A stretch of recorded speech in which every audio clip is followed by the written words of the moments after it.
Yogen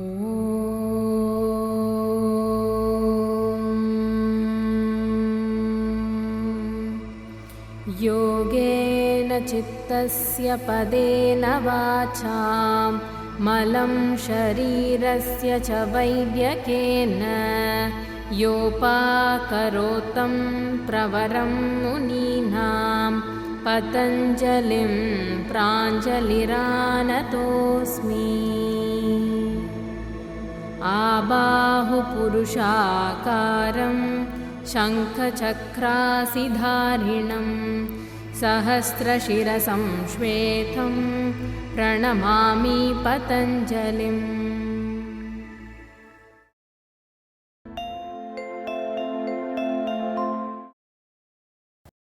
Hope you've been enjoying the series on Iyengar Yoga so far. Today we'll be seeing Parsvotanasana. All standing poses are very important for a regular practice. Of course, as you know, there are several poses in yoga, but standing poses is the point where you can make several adjustments, be aware of the adjustments, feel how the adjustments work, and this alone delivers enormous strength to the legs as well as the spine, both of which are very important. Today we'll be seeing Parsvotanasana, which is an asana in the Paschima Prathanasthiti.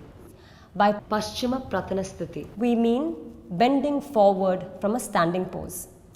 In the previous episodes, we've seen Tadasana, Utkatasana, which have been variations in the standing position itself. In a Paschima Pranasthiti pose, we extend forward. Parsvotanasana is very beneficial to the paraspinal muscles, the quadricep, the hamstring, the calf muscle, and it delivers great mental alertness.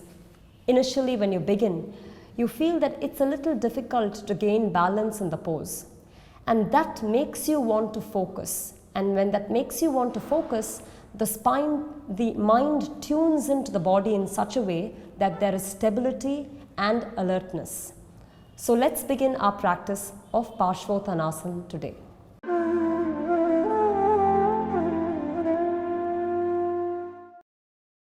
Now we will be mentioning the parts of the body that will be used in Parsvotanasana. It is very imperative that we pay acute attention to the parts of the body that are being addressed. In Tadasana,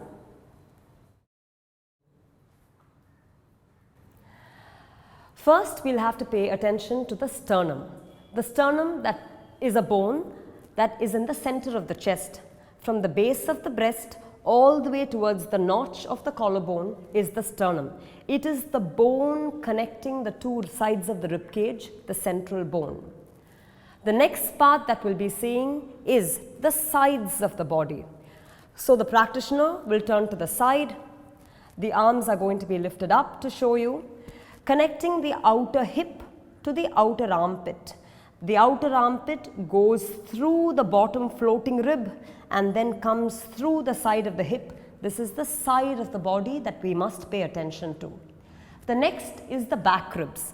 The entire back of the rib cage, if it stoops backward, it will compress the chest region.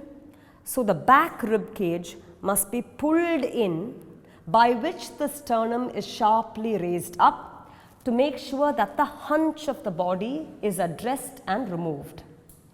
Next, turning forward, we will look at the parts of the leg. The bone inside the thigh is called the femur bone, and that is important, the femur bone. When it comes to the foot, there are some important portions. One is the heel bone. To show the heel bone, I'm going to ask the practitioner to turn. Here is the sole of a person's foot. Within that, this portion marks the heel. In that, if you touch various parts of the heel, there are areas which nicely bounce. There is a good bounce inside.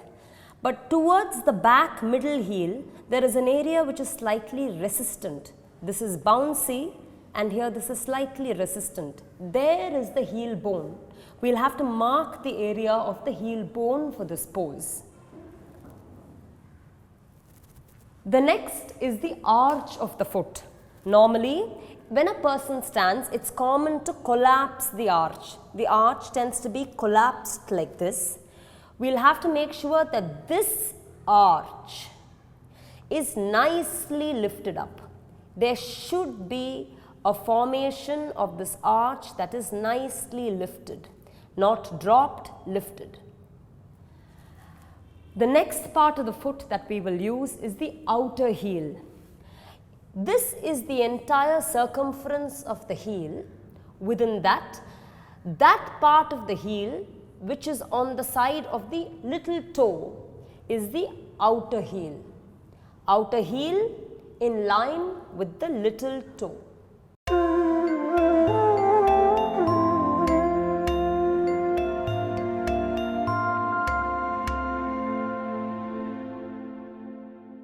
Now we will start with instructions for the pose. It is important to note that the first step where a practitioner jumps from Tadasana, opens the legs apart and hands apart, should be done only by people who have no knee, hip or ankle problems. No problems either with the lower spine or the entire span of the leg. Assuming that the entire length of the leg is healthy, from Tadasana, you take your hand up to your chest, making sure the sides of the body are crisply lifted, the center of the sternum is nice and tall, and then in a swift jump, you open your legs and hands apart. In Vimanasana, making sure that the hands are wide apart, from the sternum you will have to lengthen all the way until the fingertips, knees and thighs back, top buttock muscle cutting down, sharp raise at the sides of the chest. You take your hands on your waist. Turn your right foot out completely. Your left foot turns in 60 degrees, which means if this was a straight line 90 degrees, this was a straight line 90 degrees, the practitioner turns the foot in to 60 degrees, making sure that the body rotates completely facing the front leg, facing the front wall. We have to make sure that just like the sides of the face are in one line, the shoulder must be in one line, the floating rib must be in one line, and both sides of the outer hip must definitely be in one line. Keeping that, the shoulder should roll back, the sternum should lift tall, and the entire spine, right from the base all the way to the chest, must be lifted. For that, the spine should not hang forward, lifting right from the anterior side of the sacrum to lumbar, to dorsal, to chest to shoulders. The incline of the spine should be well ascended. Maintaining a lifted chest, you have to go with the chest leading forward, head back. Chest leading forward, head back until the body is parallel to the ground. The part that we mentioned, back rib, should be firmly inside and the sternum should reach forward. From there, the student releases the hand to the ground, wrist in line with the shoulder. This is the first position we assume, called concave back Parsvotanasana. We have to make sure that this pose is practiced very well for a long period of time before the full pose, that is with the head touching the shin, is approached. This pose should make sure that the hamstrings are well extended. The hip is rotated in one line. The back ribs are sharply in, removing any trace of the hunch. Sternum should pull forward and the chin should be nicely extended, eyes looking forward, not downward. From here, you come back up with your hands on your waist. Turn your right foot in. Jump, once again hands by the side in Tadasana. Now we will be moving to the full pose. As said before, it is very important to practice the halfway pose in the concave back position to make sure the back, the calf muscles, the paraspinal muscles are well accustomed before attempting the full pose. Starting the full pose, in Tadasana, take your hands in front of your chest, sides of the body well lifted, sternum lifted. As shown before, the femur bone should be back. The weight should be on the heel bone, but all parts of the foot should be firmly touching the floor equally between both legs. Jump, open the leg apart. Turn the right foot completely out. Left foot into a 60 degree, and then raising the chest up, keeping the entire anterior surface of the spine lifted, the hand is taken up to Urdhva. In Urdhva, because it moves from Vimanasana, the spreaded chest should now be well lifted. There should be a width and a length that is clearly established. From there, moving with the sternum and floating rib forward, making sure there is very firm contact of the heel bone as well as the outer heel. The outer heel must not come up. Pressing on the outer heel, you have to lengthen the sides of the body forward, lengthen the sternum forward, and then take the hands down by the sides of the leg. Lengthening your chest, you will have to make your head touch or rest on the shin. At no point should the head touch before the sternum. You have to make sure the sternum is lifted. The sternum, the heart region is first placed, rested on the thigh knee before the head touches the shin. The order should not be reversed. If that happens, if the head goes too quickly, the chest will compress. So the chest has to be lengthened, the chest should go, and then the head finally comes down. Coming up, you will have to lengthen all the way to Urdhva once more, bringing the sides of the body tall, hands by the sides of the ear. Come to Urdhva Sthiti. Take your hands, foot forward, hands jump by the sides of the feet in Tadasana.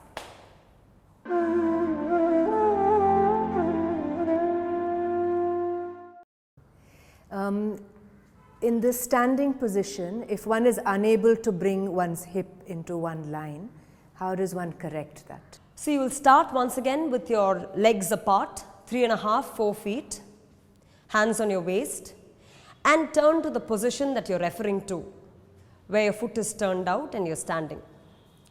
See, you're talking about the misalignment where this hip is back and that hip is forward. Is that right?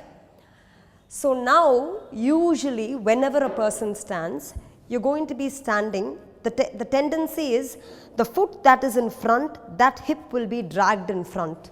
The foot that is behind, that hip tends to get pushed behind. Therefore, the entire spine tends to be misaligned. So the alignment of the hip is crucial to address all faculties to do with both the spine as well as the organs of the body. I'll tell you how to go about it. When this hip is out of line, you really first have to get the outer hip of the back leg in front, and then the front hip of the front leg back. So there has to be a switch. So when this leg is in front and this is back, you have to kind of make this outer hip come forward and make this hip get pulled back. So that way the hip goes through the turn. Yeah? Now, in spite of that, if you still feel it's not in line, we'll have to look at the back thigh. There is the inner back thigh and then the outer back thigh. You have to roll the muscles of the thigh, back thigh, right at the top of the thigh from in to out, from inside to outside. Now you see there is a fraction more level. In spite of that, to get it further into line, you have to release the heel up, rotate the hip as much as possible, back hip in front, front hip at the back. The heel shouldn't be thrown out. The hip should rotate purposefully forward, and then you have to pin the outer edge of the heel back down. That is the point where you're steady. So the outer edge of the heel should be pinned back down, maintaining the squareness of the hip. Is the hip more square than when you started?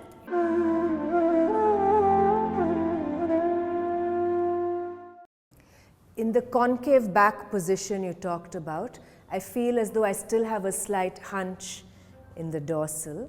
How does one deal with that? Actually, this is a very pertinent question. The structure of the spine is pivotal to asana. Every asana must be unshakingly aligning the spine every single time. You see, usually in the spine, the shape of the spine itself is such that there is a hunch here. Okay, and then as far as the lumbar spine, that is the lower back spine is concerned, there is a tendency for it to be pushed forward. I will address both of them. We will go to the first one. When you have a hunched position, the back ribs project out. This collapses the chest down and compresses the diaphragm and respiratory region, both of which are not acceptable or healthy. You have to pull the back ribs in, rolling the shoulders back and raising the sternum up to counter that natural pressure on the spine on a hunched spine. The other thing as far as the lumbar is concerned, the tendency is to push the thigh forward and hang that lumbar. I'll show you the difference. Usually in a long lumbar spine, there will be immense space on the back end of the spine. But when you hang the thigh forward, this gets compressed. The back of the lumbar gets squished and the abdomen swells. This causes a root compression, a compression of the spine itself, which must be reversed. That's why we say the top buttock muscle should be down, and that takes the abdomen towards the spine, keeping the lumbar long. This should be there in all poses. Now I'll show you what to do with the concave back. So you're turning, just like what you felt, put your hand on the ground. This is what you mean, right? That you're hunched. What I want you to do is take 2 blocks for 2 hands and raise the height. Adjust the hips in one line. When you raise the height up, you pull the level of the spine a little up. Keeping it up doesn't compress or doesn't crash the spine in the first place. With this, you see, naturally it addresses or removes the hunch to a great deal. Beyond that, the student has to lengthen the sternum so much that the back rib is able to go fully towards the front rib, maintaining a long side chest and a very long sternum. When that is done, you see how beautifully the swell of the back ribs, the swell of the hunch, goes inside, delivering the concave back position that we have been talking about. Additionally, using blocks also releases the hamstring for people where the hamstring is tight, and also for people where the back is still not a very strong back, where the paraspinal muscles are still not very strong. It gives you a chance to work with both the flexibility or the stretching of the hamstring and the conditioning of the paraspinal muscles as well as the chest. That's the reason we said that the concave back position is a very important step in Parsvotanasana. So if you have a tendency where your back hunches while going into Parsvotanasana, then first you take the bricks at their tallest level. Holding the bricks at the tallest level, you have to scoop the back ribs in, elongate the side of the body and the chest forward. You have to train yourself to be in this position for a long time, many attempts over several weeks before you move into the next position where the brick is lowered by 1 level. As the brick is lowered, you have to still make sure you're grabbing the brick to extend the chest forward. There should be no difference between the penetration of the back ribs between the first and second pose. Once this is done, then you are ready to remove the bricks and go into concave back position with the hands cup shaped.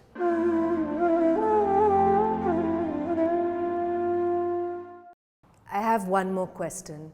So far we've been treating the poses as active, but you did mention there was a passive variation. So could you please show me how to do that?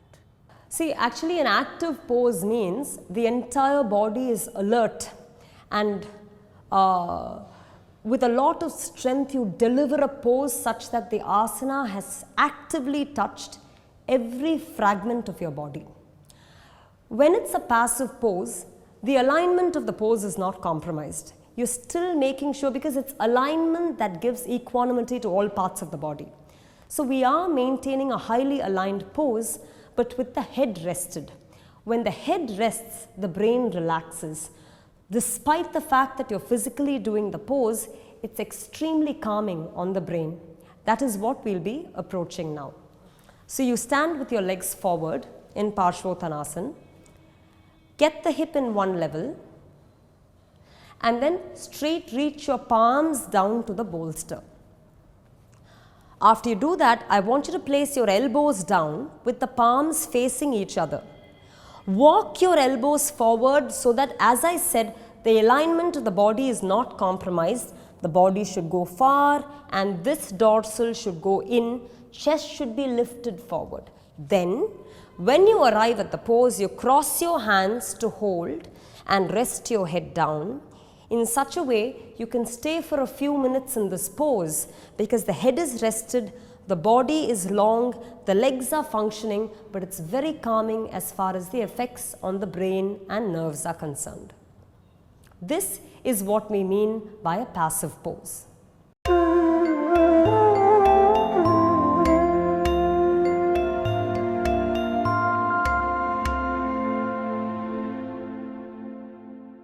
We thus saw how Parsvotanasana needs to be done.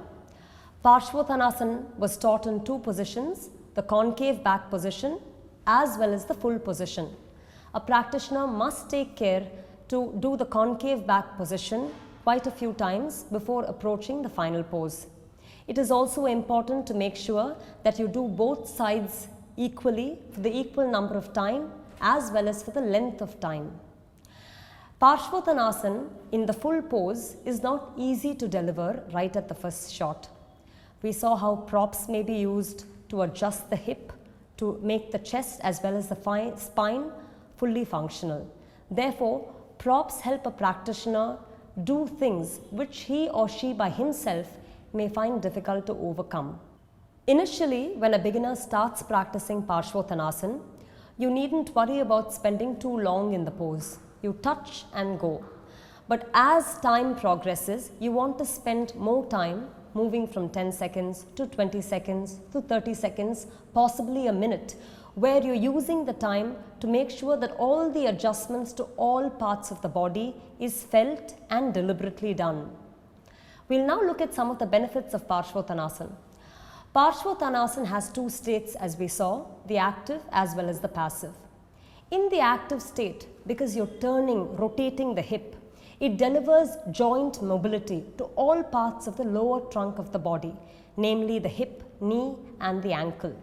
And from there, because you lengthen the spine, all factions of the vertebral column, every single section of the vertebral column, including the disc, is decompressed, delivering great relief to the spine. Then we move into the final pose, which is the forward extension in the Paschima Pranasthiti. The back muscles get released, the paraspinal muscles extend. Now this also gives great comfort to the back. In the passive position with the head rested, again the nervous system as well as the brain gets totally relaxed and calmed.